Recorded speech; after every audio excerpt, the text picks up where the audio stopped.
It's rumored that Cesare Borgia slept with his own sister Lucrezia, but according to someone within the family, the truth was even darker. The name Borgia is synonymous in history with treachery, hedonism, and scandal. Along with the equally infamous Medicis, they were one of the most powerful families in Renaissance Italy, and they made Game of Thrones look like child's play. The Borgias were the tight-knit brood of Rodrigo and his chief mistress, the beautiful Venosa di Catini. While having a chief mistress at all might be scandalous enough, Rodrigo was actually the Pope, Pope Alexander VI to be exact, and he was supposed to be devoting his life to God, not mistresses. At this time in Italy, religious leaders possessed more power than anyone else.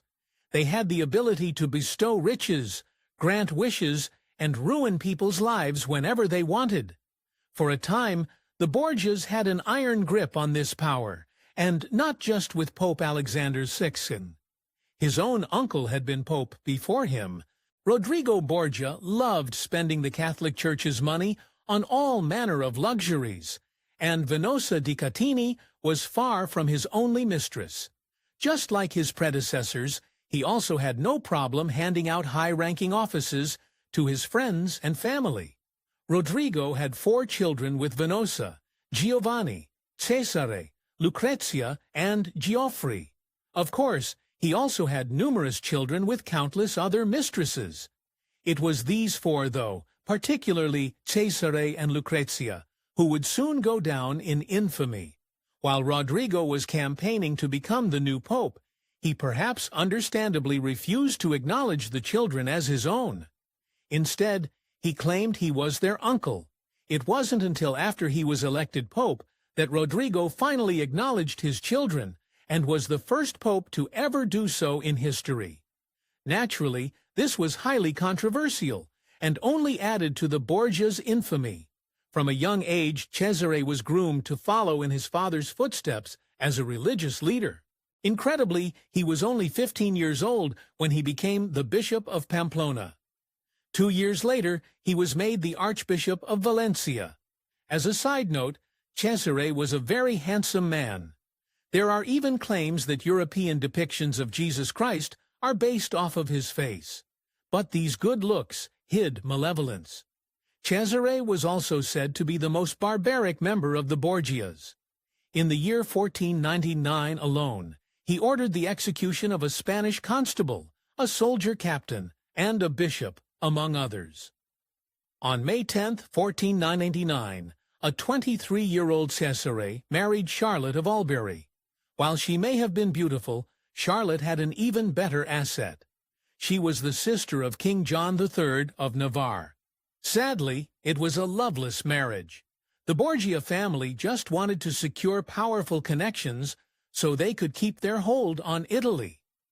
A decadent, impulsive man, Cesare was known to have had at least 11 illegitimate children outside of his dull marriage to Charlotte. In contrast, he and Charlotte only had a single daughter together, Luisa. In the summer of 1503, both Cesare and his father Rodrigo were struck down by a terrifying and mysterious wasting illness. The 2 powerful Borgia men were both bedridden and feverish, though the exact cause of their ailment has never been confirmed. While Cesare survived, his father did not. Though he was originally groomed for a life of God and even rose to the rank of cardinal, Cesare eventually decided that a pious existence wasn't for him. Instead, he wanted to make war. In 1498, he became the first man in history to resign his position as a cardinal and became more involved in the military. It was said that for a time near the end of his life, Cesare covered half his face with a mask made of leather. It's unknown why he did, but a likely explanation is that syphilis scarred his once beautiful face. It seemed as though all his years of wild late-night carousing had finally caught up with him. In the end, the great Cesare Borgia died a brutal and undignified death. As his life wore on, he was eventually pushed out of power and increasingly despised. In 1507, He was fighting in a military campaign when a group of knights tried to escape the castle during a storm, only to be chased by a furious Cesare. His temper got the better of him, and he ran far from the safety of his own army, leaving him vulnerable. The knights quickly turned on him, stabbing him to death, and stripping him of his opulent jewelry and fine clothing. Once a highly feared and hated leader, Cesare was left a cold, naked corpse in the middle of a violent storm. Lucrezia Borgia, the middle child and the only girl of the 4 Borgia siblings, didn't let her brothers have all the fun. In fact, Lucrezia was just as lustful and murderous as the rest of them. Smart, well-educated, and breathtakingly beautiful, even as a girl, Lucrezia was often used as a family bargaining chip. Her father and brothers sought out the most advantageous matches for her. That is, the political alliances that would most benefit their own ploys for power. Unsurprisingly then, she was married 3 times throughout her life. As a child, Lucrezia was given the best humanist education available at the time, but this was actually incredibly scandalous. Girls of her era were usually dependent on convents to give them their education, and the nuns would generally emphasize piety and godly obedience. Lucrezia's schooling in language, poetry, and oration was considered radical and even degenerate, but it was this education that turned her into a powerhouse. She was an excellent administrator as an adult, and thanks in part to her family's deep-rooted nepotism, she reigned as the governor of Spoleto all on her own. This lofty position had previously only been granted to cardinals of the church. As a young, eligible bachelorette, Lucrezia's family spent a lot of time finding her the right husband. In 1493, the Borgias found a perfect match for their 13-year-old girl, Giovanni Sforza. He was a count and an illegitimate son of their powerful rivals in the Sforza family. Apparently, Cesare grew unhappy once the marriage wasn't so politically useful for the family anymore, and tried unsuccessfully to assassinate his brother-in-law. Eventually, Giovanni fled to Rome to escape, and the Borgias pressured him into an annulment instead. After that, Lucrezia's family quickly married her off to Duke Alfonso of Aragon in 1498. As it turned out, this second marriage was even shorter than her union with Sforza and far more violent. In July 1500, just as Alfonso's use to the Borgias family was also waning, hired killers attacked and stabbed him multiple times on the steps of St. Peter's Basilica in the Vatican. Miraculously, he survived the initial ambush, but as he was recovering, another group of armed men burst into his room and strangled him to death. After the dust settled, many whispered that Cesare Borgia was once more behind the hit. After all, Lucrezia was now free to pursue another advantageous marriage. In 1502, Lucrezia finally found her one and only, or at least a man who was useful enough to her family in the long term that they didn't have him brutally murdered. That year she married Alfonso d'Este, the Duke of Ferrara. Lucrezia gave birth to 8 children during their union, and enjoyed the life of a duchess.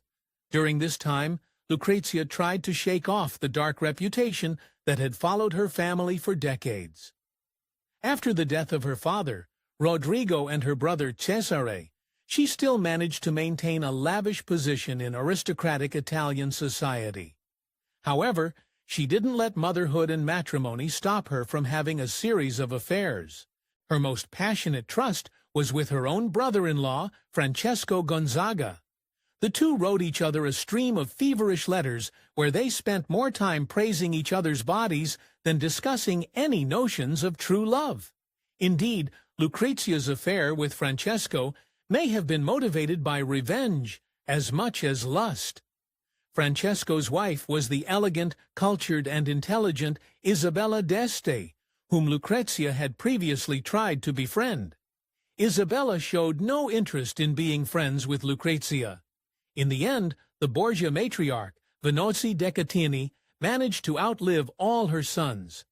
Only Lucrezia would live long enough to bury Venozia after her death in November 1518. In 1519, Lucrezia was pregnant again and gave birth to a girl named Isabella, but the child was sick and died the same day. The 39-year-old Lucrezia had been dangerously unhealthy throughout her late-in-life pregnancy and became very ill after the birth. Alfonso tried to nurse her back to health, but to no avail. Lucrezia Borgia died just 10 days after she gave birth. The baby of the Borgia family was Geoffrey. In 1494, his father, Rodrigo, arranged to marry Geoffrey to the beautiful and powerful Princess Sanchia of Aragon, who was the daughter of the King of Naples. It might have been a match made in heaven, except it was actually a nightmare. Seductive Sanchia allegedly had affairs with both of Geoffrey's brothers, Cesare and Giovanni. On June 14, 1497, a tragedy and an enduring mystery struck the Borgias. Giovanni was brutally murdered under suspicious circumstances. He was last seen with Cesare and the rest of his siblings in their mother's home. After he left the house, he was never seen alive again. Instead, in the dawn light of the next morning, Giovanni's horse returned home, riderless. His body was later found in the Tiber River, with his throat slit and 9 stab wounds in his chest. In the aftermath of his son's murder, Patriarch Rodrigo was devastated, and he insisted on a thorough investigation. However, just a week into the case, he suddenly called the whole thing off. The reasons behind Rodrigo's decision are a mystery, as are the circumstances of Giovanni's death. However, there are some clues. Both Giovanni's brothers are suspects in his murder. Giovanni was taking on more responsibility and gaining more power in the family, which may have sent Cesare into a jealous rage.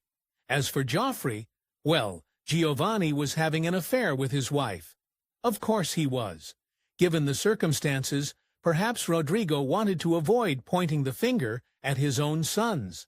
Politically ambitious and not above lies and treachery, it wasn't long before the Borgias ran afoul of Italy's other noble families. These included the Medici, as well as the Della Rovere and Sforza families. These movers and shakers of Renaissance Italy were constantly vying with and killing each other just to gain another small shred of power. And the Borgia ascendancy soon turned to a gradual descent.